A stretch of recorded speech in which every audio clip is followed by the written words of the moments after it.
there. Welcome back to my podcast entitled From Corporate to Community, A Tale of Two Realities.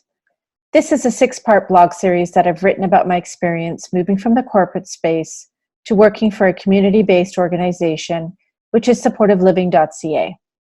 Today I share my conversation with Barb from Walnut Manor Supportive Living residents in Part 4, Sharing a Common Story. In my last blog, I talked about how nervous I was about speaking to Barb. I could hear her voice in the background. "Someone is calling for me?" she asked incredulously. When she finally picked up the phone, I quickly introduced myself to her.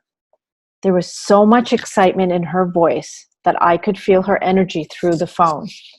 As I asked her questions about her life before coming to supportive living, her story touched my heart, reverberated through my body, and left me with goosebumps. I felt like I was talking to a long-lost friend.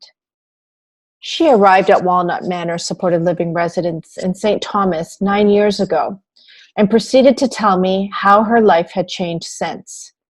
She felt at peace and achieved a state of independence and stability, and went on to tell me how supportiveliving.ca helped manage her medications and personal finances so that she could make sound choices and have the support services in place when she needed them. Barb continued to rave about the staff and management, saying they played an integral part in helping keep her stable and happy. She surprised me by wanting to meet in person. As I called one resident after another, my initial hesitation to speak to them disappeared, and I was overcome with emotion upon hearing about where they once were and how they came to find supportive living. I had to hear it from them, not the newspapers, the social workers, their staff, but from their lips to my ears. Why I feared talking to them in the first place was based on predisposition.